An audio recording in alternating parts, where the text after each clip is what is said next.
Welcome to my channel. I'm Charlie and I'm currently in year 13. This academic year I applied to study medicine, and in this video I'm going to take you through the process and give you some really helpful tips. I hope you enjoy. The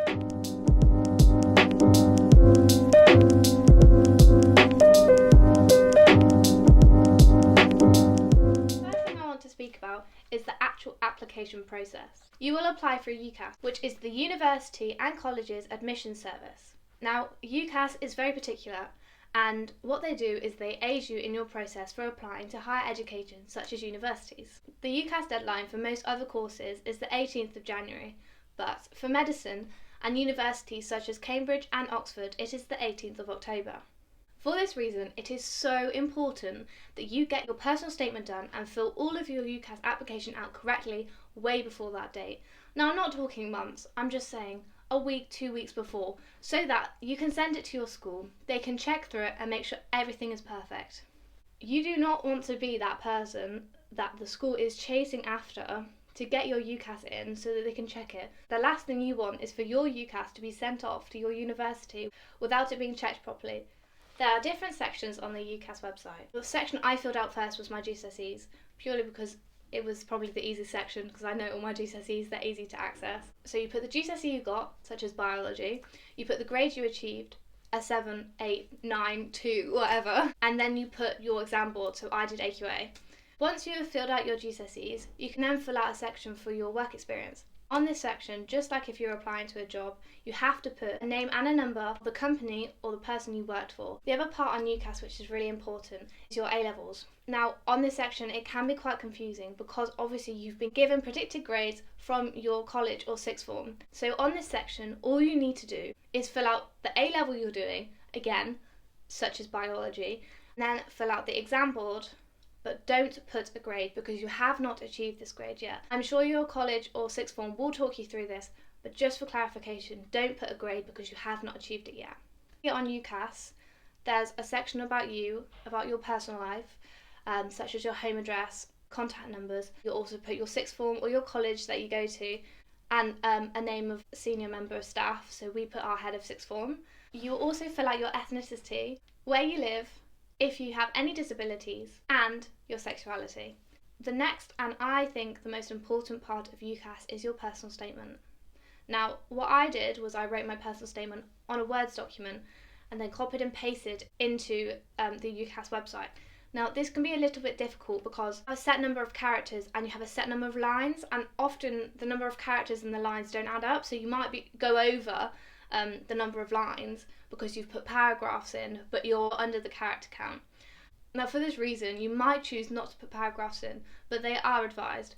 I didn't put paragraphs in my personal statement purely because I couldn't fit them in. In your personal statement, you want to make sure you write about who you are as a person. You're going to want to include work experience and any volunteering that you may have done.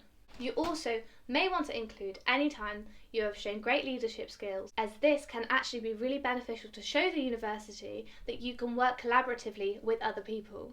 Another thing that is really important to make sure your personal statement tells the university that you are an empathetic person and a person who is good with people. It's all good and well being really smart and having straight A stars, but if you can't talk to people, then what's the point? You have 4,000 characters to prove to the university why they should choose you. One of my top tips for writing your personal statement is don't start at the start. It sounds silly, but trust me on this one. If you just start writing down things you've done, good experiences, things you've learned from, things that have made you grow as a person, it will all then come together collaboratively, and then you'll be able to come up with an amazing start to your personal statement. Because when I was writing my personal statement, we were in the first lockdown in the UK. I joined a few seminars on how to write your personal statement, and the one thing all of them said is do not start with, oh, when my grandma was in hospital, or ever since I've been little, I've always wanted to be a doctor, because everyone says that. Another thing, don't start with a book quote. I came up with this idea thinking this is the best idea, no one else is going to do this. Unfortunately, a lot of people do, and it's not going to make you stand out. I once read somewhere that you have 11 seconds to grab their attention. Now that's really not a lot of time, and if you're starting your personal statement with one of those lines that I've just mentioned, they're going to stop reading. Do you really think the admissions team reads every single personal statement? Because trust me, they don't. A lot of them will read the first line and make a decision as to whether they want to continue reading or just simply stop. Your personal statement is an amazing opportunity to show the universities why they should choose you. I know that some universities don't read your personal statement and do rely more on your GCSEs and your A-level results and your UCAT, which I will speak on later. But if you feel like your personal statement is a lot stronger than the other aspects, such as, for me, my personal statement was a lot stronger than my UCAT score, you need to make sure that you apply to universities who focus heavily or more heavily on your personal statement. I feel like it's difficult applying to medicine because you do have limited choice on where to apply if you want to give yourself the best opportunity of getting in. And on that note, I'm going to speak about the entry requirements. The entry requirements for the majority of medical schools across the UK is AAA. Now I know there's about 2 or 3 who do require A-star AA. All universities require one of the A's to be in chemistry and the other A to be in another science, such as maths, biology, psychology and physics. The third A can be in any choice of subject you like. I know that a lot of universities like it to be more of a creative subject, such as drama, where other universities prefer it to be a more academically focused subject. If we're speaking in points, they require 37 UCAS points from your A-level, which is equivalent to 3 A's. Other entry requirements include your GCSEs. All universities that do medicine require a minimum of 5 GCSEs of a grade 6 or higher. Those GCSEs have to include maths, English and the sciences. The final thing medical schools require you to do is a UCAT. The UCAT is a University Clinical Aptitude Test, and it was required to be taken by all students who are applying to medicine and dentistry. The UCAT is a 2-hour computer-based test that tests your mental ability to show to the university what you are capable of. There are 5 different sections in the UCAT. The first one is verbal reasoning. In this section you have 21 minutes to answer 44 questions. The second is decision making, where you have 31 minutes to answer 29 questions. The third one is quantitative reasoning, where you have 24 minutes to answer 36 questions. The fourth section is abstract reasoning, where you have 13 minutes to answer 55 questions. And finally, the last section is situational judgment. We have 26 minutes to answer 69 questions. Now this doesn't seem like a lot of time, and trust me, it isn't. It's probably some of the most stressful hours of my whole entire life. But don't let that put you off. There are ways to learn how to cope with that pressure and those time restrictions. Each section is scored between 300 and 900 points, apart from situational judgment, which is ranked on a 1 to 4 band basis. Lots of universities don't accept you if you have got band 4 in situational judgment. The reason for situational judgment is to prove to the university that you have an understanding of how to cope with situations in the medical field. They're not expecting you to be perfect, but they want to know that you have some level of understanding. Situational judgment also shows the university if you are able to think on your feet and you're empathetic, which is really important if you want to become a doctor. Unfortunately, I didn't do so well in my UCAT score, and I think that's where I fell down in my UCAS application. For this reason, I would advise for you to do lots and lots of practice. There are quite a few UCAT practice questions and tests on the UCAT website, but if you want to have further practice, you can buy practice UCAT questions on other websites if you feel the need to do extra practice, which I would highly advise. Hopefully your college or sixth form will teach you how to do these and will give you good and proper guidance so that you can walk into your UCAT test feeling positive and as though you're going to do well. I did my UCAT at the same testing centre where you do your theory test for your driving test, and I think this is similar across the country. For that reason, I think it's really beneficial if you can to visit the test centre to familiarise yourself with the environment. This is something I like to do for tests anyway, because I feel like if you're walking to an unknown environment, that already raises your anxiety levels. But if you know where you're going and you've been there before and you feel comfortable in the place, then hopefully this will be able to ease your nerves just a little. Now, one of the things I think is imperative for your UCAT is to learn the timings. You might be able to spend 2 hours doing one section and get the majority of the questions right, but that's not helpful if you only have 26 to 35 minutes on each section. Therefore, I would advise, even from the get-go, to practice these tests under time conditions. On the UCAT website, you can practice it section by section, which aren't under time conditions, but I would advise setting up your phone, putting the clock on and timing yourself to see how far you can get through.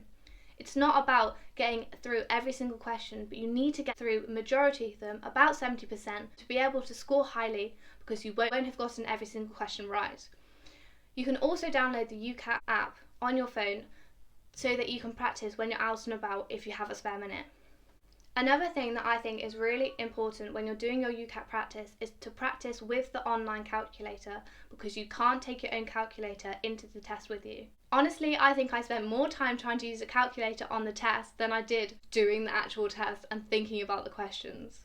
So practice with that calculator, because trust me, it's a pain in the arse. Another thing that I think is really important when you're doing your UCAT test is if you're unsure on a question and you've spent about 30 seconds thinking about how to answer it and you still can't answer it, just click the flag button and move on.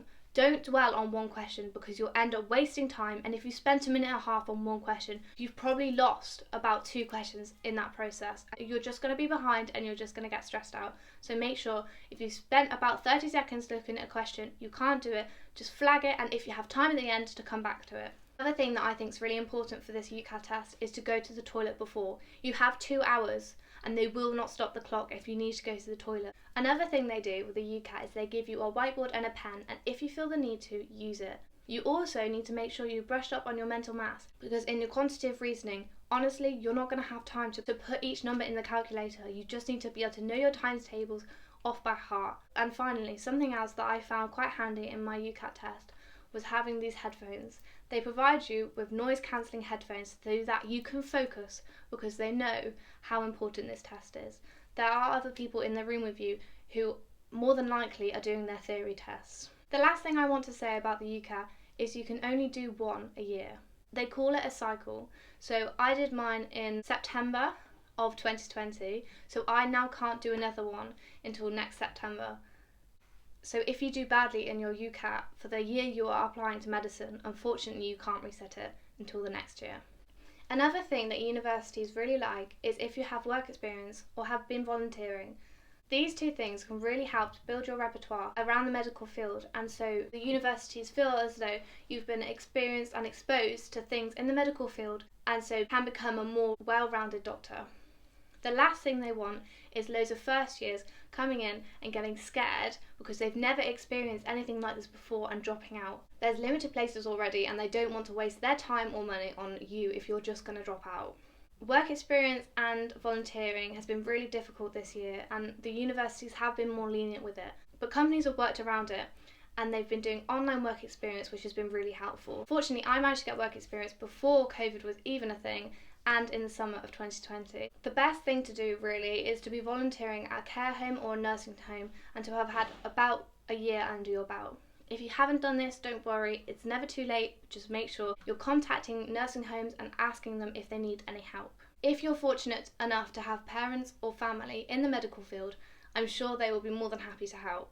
Finally, if you can't do these 2 things because of coronavirus and the current situation, make sure you're doing other stuff in your community. If you've done all of these things and you've sent your UCAS off on time and you've managed to get an interview, then well done.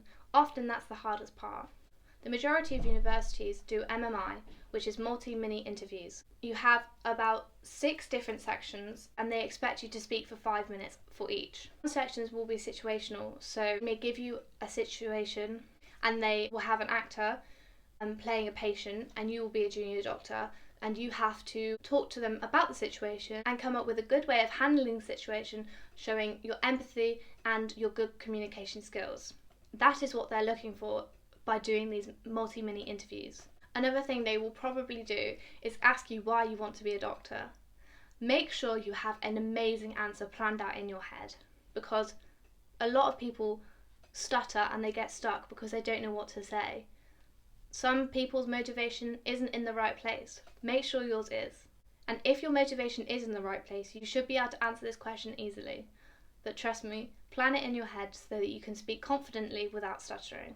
Finally, for the interviews, make sure you're confident, people's person. Make sure you maintain eye contact when speaking to the interviewers. And if you are doing interviews this year online, make sure you look at the camera, not at the screen. It's tempting to look at the interviewer who is on the screen, that sometimes may look as though you're not engaged, so make sure you look directly at the camera. And finally, make sure you apply to a university you like. There's no point ending up somewhere where you don't want to be and you're just going to be unhappy, because medicine is a long course. It's 5 years, 6 if you do a foundation year. And if you're in a town or a city you don't like, often it can be hard to keep motivation. So make sure you visited the university if you can, and make sure you're happy with where you are applying. I think that's everything I want to say about the application process. If you have any questions, please do leave them in the comments below. And if you have enjoyed this video, make sure to like and subscribe to see more content soon. Head over to my Instagram, which I will link in the description below, to give me a follow, and DM me if you have any other video ideas. I hope to see you soon, and thank you for watching.